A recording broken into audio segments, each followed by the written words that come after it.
Assalamualaikum warahmatullahi wabarakatuh. Shalom, Om Swastiastu, Namo Buddhaya, dan salam kebajikan. Perkenalkan, kami dari kelompok 21 akan membahas mengenai sumber daya dan kualitas air tanah. Next.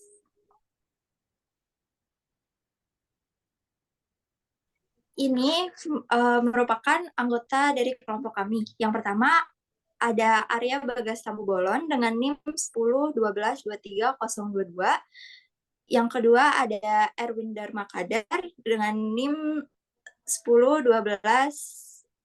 1012-2303-073. Yang ketiga ada Ines Mahardika Naila dengan NIM 1012-23031. Yang keempat ada Nicholas Prabatari Arya Putra dengan NIM 1012-20061. Dan yang terakhir ada Diva Nabil Darmawan dengan NIM 1012-2310. Saya akan membacakan materi pertama mengenai fundament sumber daya air permukaan dan air tanah.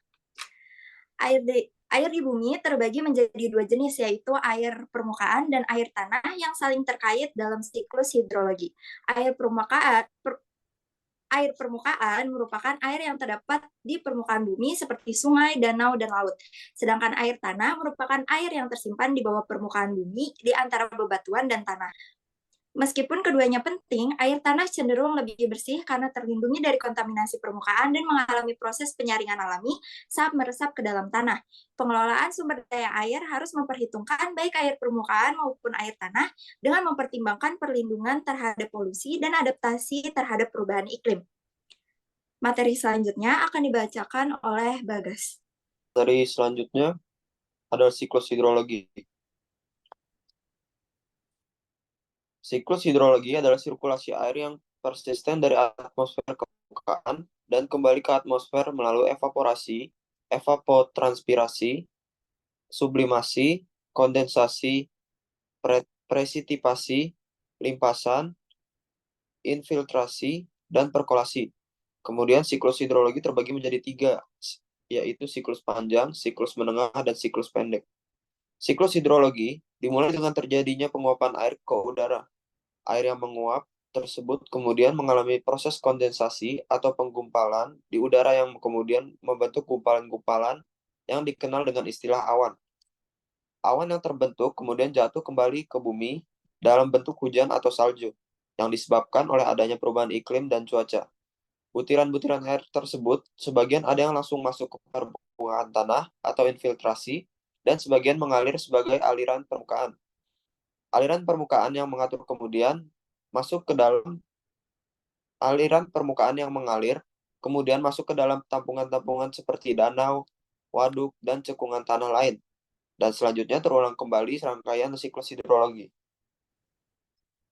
Selanjutnya, masalah-masalah yang berkaitan dengan sumber daya air tanah. Yang pertama, penurunan kualitas air. Air tanah rentan terhadap pencemaran dari limbah industri, pertanian, dan domestik.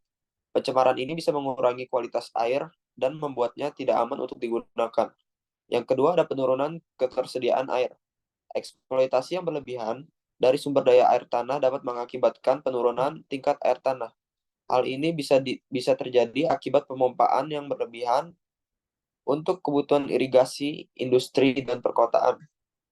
Yang ketiga, intrusi air laut. Penurunan tingkat air tanah yang signifikan dapat menyebabkan intrusi air laut ke daerah pantai yang mengakibatkan pencemaran air tanah tawar dengan air asin. Yang keempat, tanah.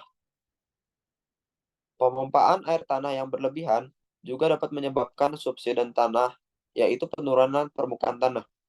Ini dapat menyebabkan kerusakan infrastruktur seperti bangunan dan jalan, serta mengurangi kapasitas penyimpanan air tanah. Yang kelima, persaingan sumber daya. Persaingan untuk mendapatkan akses dan kontrol terhadap sumber daya air tanah dapat memunculkan konflik antara pengguna air seperti petani, industri, dan komunitas lokal. Yang terakhir ada kebijakan dan tata kelola. Kurangnya regulasi yang tepat dan tata kelola yang buruk dapat memperburuk masalah-masalah terkait sumber daya air tanah, seperti overpumping dan pencemaran. Selanjutnya, penurunan kualitas air tanah. Penurunan kualitas air tanah menjadi permasalahan serius global yang dipicu oleh beragam aktivitas manusia seperti industri, pertanian, dan pembuangan limbah yang tidak terkontrol. Aktivitas ini mengakibatkan kontaminasi air tanah dengan bahan berbahaya seperti logam berat dan pestisida. Intrusi air laut di daerah pesisir juga memperburuk kondisi ini dengan membuat air tanah menjadi asin dan tidak layak digunakan. Untuk mengatasi hal ini, diperlukan upaya pengelolaan dan perlindungan air tanah yang komprehensif. Ada juga dampak pencemarannya, seperti merugikan akuifer secara global, resiko kesehatan manusia, dan kerusakan ekosistem. Selanjutnya, dipersilakan. Selanjutnya, yaitu faktor-faktor pengendalian kualitas air tanah. Setiap wilayah memiliki kondisi geologi dan sistem air tanah tersendiri. Faktor-faktor yang dapat mengontrol kualitas air tanah adalah satu, litologi, yaitu dapat mempengaruhi komposisi kimia air tanah. Dua, lingkungan, yaitu dapat mempengaruhi bentuk lahan yang menentukan potensi air tanah. Tiga, iklim, yaitu dapat mempengaruhi tingkat infiltrasi air ke bawah permukaan. Kemudian, faktor-faktor yang mengontrol kualitas air tanah dapat dikendalikan dengan cara pengelolaan air tanah untuk memperoleh kualitas yang baik.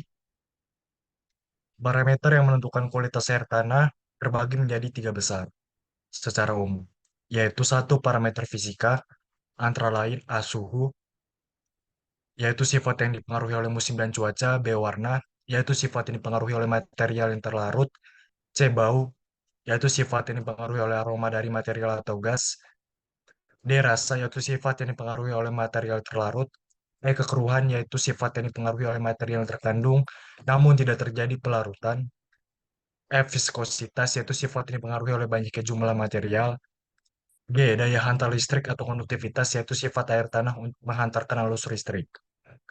Dua, parameter kimia, antara lain A. Kesadahan, yaitu sifat yang dipengaruhi oleh kesadahan karbonat dan non-karbonat. B. Jumlah garam terlarut atau TDS, yaitu sifat yang dipengaruhi oleh jumlah kandungan garam yang terlarut. C. Derajat keasaman, yaitu sifat yang dipengaruhi oleh material terlarut yang bersifat asam atau netral atau basa.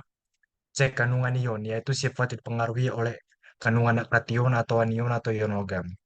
Tiga, parameter biologis, yaitu sifat yang dipengaruhi oleh kandungan biologi pada air tanah dalam bentuk mikro atau makro. Pada layar terdapat tabel untuk parameter air dalam keperluan higien dan sanitasi berdasarkan baku mutu air dari Permenkes tahun 2023. Selanjutnya Ya, dipersilakan. faktor penyebab pengotor air tanah. Air tanah memiliki kualitas yang umumnya baik, akan tetapi banyak tergantung kepada sifat lapisan tanahnya. Apabila kondisi sanitasi lingkungan sangat rendah, maka banyak tercemar oleh bakteri. Apabila berdekatan dengan industri, dengan beban pencemaran tinggi, dan tidak memiliki sistem pengendalian pencemaran air, maka akan terpengaruh pembesaran pencemaran. Tekanan terhadap sumber daya air tanah tidak hanya disebabkan tingkat eksploitasi yang berlebihan, namun juga karena adanya degradasi kualitas lingkungan. Berikut faktor-faktor penyebab pengotor air tanah. Yang pertama ada sanitasi lingkungan, yang kedua ada industri, yang ketiga ada eksploitasi berlebihan, yang keempat ada degradasi lingkungan, yang terakhir ada penggunaan pestisida. Silakan selanjutnya.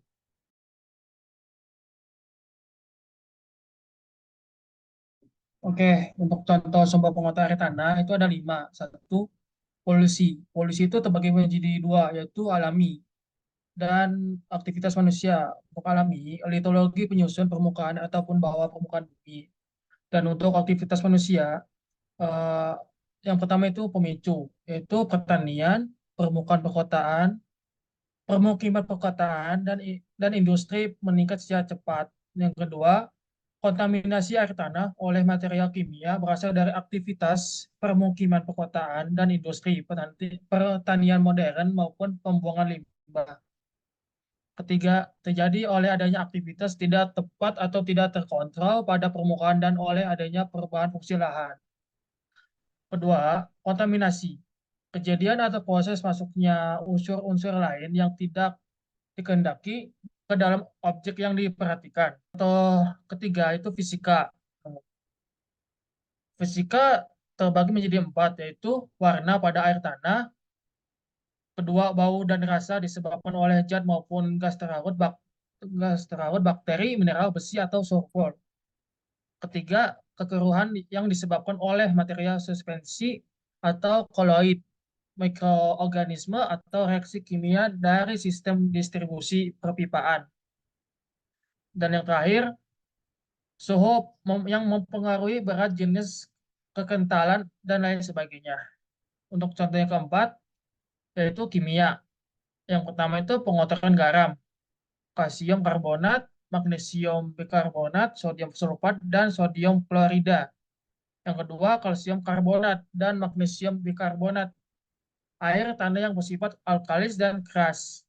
Dan yang terakhir, sodium klorida, air tanah yang mempunyai rasa. Untuk contoh yang terakhir yaitu biologis. Yang pertama, pengotoran oleh bakteri coliform atau E. coli, tanda adanya hubungan dengan manusia ataupun hewan. Yang kedua, pengotoran oleh bakteri Crenotrid, pelarut mineral besi dari sistem perpipaan. Dan yang terakhir itu pengotoran oleh alga dan Plantozoa. Selanjutnya, pengendalian air tanah. Ada berbagai hal yang dapat dilakukan sebagai pengendalian air tanah. Contohnya seperti yang pertama, menentukan zona konservasi kualitas air tanah.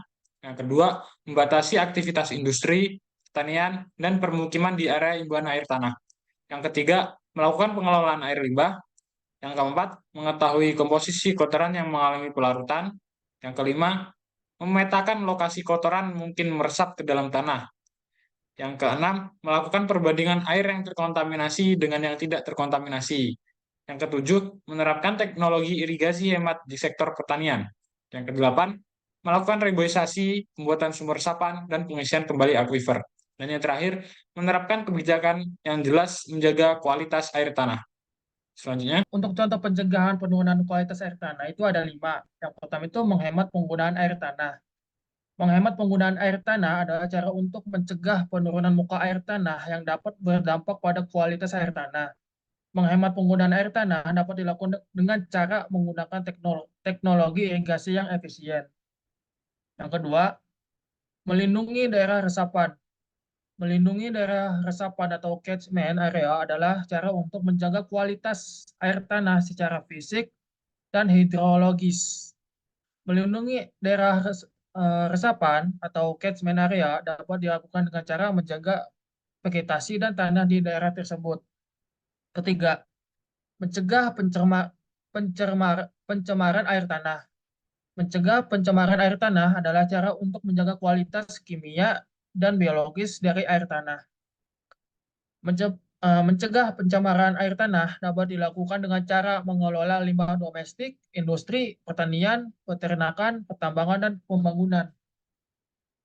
Keempat, melakukan perawatan pipa air. Perawatan pipa yang baik dan rutin dapat mencegah kebocoran yang tidak hanya menyebabkan pemborosan air, tetapi juga berpotensi mencemari air tanah jika air yang bocor terkontaminasi. Dan yang terakhir, mengedukasi masyarakat, meningkatkan kesadaran masyarakat tentang pentingnya menjaga kualitas air tanah melalui program edukasi. Pemulihan atau peningkatan kualitas air tanah. Pemulihan air tanah yang telah mengalami penurunan baik dari segi kuantitas maupun kualitas diperlukan pengendalian pemompaan dan peningkatan resapan air tanah. Pengendalian pemompaan dilakukan dengan pembatasan pengguna air sesuai dengan ketersediaan dan tingkat kerusakan air tanah. Kemudian, pemulihan atau peningkatan kualitas air tanah dapat dilakukan sebagai berikut. Yang pertama itu ada koagulasi dan pengendapan. Kedua, pertukaran ion. Ketiga, aerasi. Keempat, evaporasi. Kelima, aktivitas karbon. Dan yang keenam, kombinasi. Demikian beberapa hal yang dapat kami sampaikan. Mohon maaf yang sebesar-besarnya apabila ada tutur kata maupun tindakan yang kurang berkenan. Terima kasih atas perhatiannya. Wassalamualaikum warahmatullahi wabarakatuh.